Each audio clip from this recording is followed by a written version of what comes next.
अस्सलामुअलैकुम वरहमतुल्लाहि वबरकातुहू। अज तुहानू एक ऐसी गड्डी जिहड़ी है वो मैं मुतारफ करा रहा जिहड़ी पुराने ज़माने की कार गिनी जाती सी, जिन्हों कि साइकिल आख्या जाता है। यह जिहड़ी तुहाडे सामने नज़र आ रही है ये बाईसाइकिल है। ये पुराने दौर दे विच लोग इहदे ते बड़ा मीलों के हिसाब नाल सफ़र करते हुंदे सी ते अज इहनूं पुछदा कोई नहीं दा। ये एक ऐसी गड्डी सी ਜਿਹੜੇ लोग इन्हां चलाते सी उन्हां नूं ना कोई पेट्रोल का फिक्र हुंदा सी, ना इहदे ते कोई खर्चा हुंदा सी। उन्हां कोल एक छोटा जिहा बैग हुंदा सी, उहदे विच एक पंप हुंदा सी ते पैंचर लाउण वाला समान हुंदा सी ते ओह इहनूं चलाते सी। बड़ी बड़ी दूर तक जिहड़ा सफ़र इहदे ते ही हुंदा सी ते बहुत सस्ता सफ़र सी। ਜਿਹੜੇ लोग इन्हां चलाते सी उन्हां नूं शूगर नहीं सी हुंदी, ना वो ब्लड प्रैशर के मरीज़ हुंदे सी, ना कैंसर की बीमारी होंदी सी।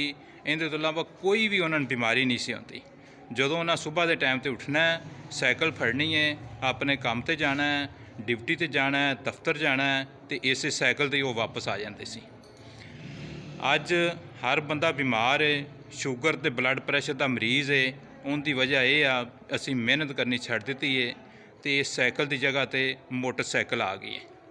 जिहड़ा बंदा मोटरसाइकिल चलाता है उन्होंने सुबह के टाइम तो उहदे विच पेट्रोल पवाना पैंदा है ते जिहड़ी उहदी जेब होंदी है वो खाली हो जाती है। फिर वो घर आण के रोंदा है, कहंदा है पेट्रोल बड़ा महंगा हो गया।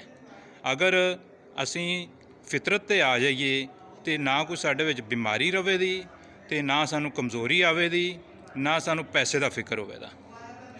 लिहाजा सानू ये चाहिदा है सुबह के टाइम ते वाक भी करनी ते साइकिल जिहड़ी है वो अगर मिल जाए तो सानू वो चलानी चाहिए है। जे अगर असी सारा मोटरसाइकिल का ही सहारा लिया, असी पेशाब भी करना हो तो मोटरसाइकिल ते जाने, थोड़ा सफ़र करना हो मोटरसाइकिल ते जाने, जे असी बाज़ार तक भी जाना है तो 5 मिनट का सफ़र है तो असी मोटरसाइकिल का ही सहारा लेने, तो फिर ये बीमारियां जिहड़ियां ने ये साडे विच इवें ही आउंदियां। जिहड़े बंदे मोटरसाइकिल चलाते हैं अक्सर वो थल्ले नहीं उतरते तो डॉक्टर उन्होंने जिहड़ा ये तजवीज़ देंदे ने। किसी नूं कहिंदे ने सुबह 2 किलोमीटर सफ़र करना पैदल, किसी नूं 3 किलोमीटर, तो कोई 5-5 किलोमीटर सफ़र जिहड़े ने वो रोज़ाना करते हैं।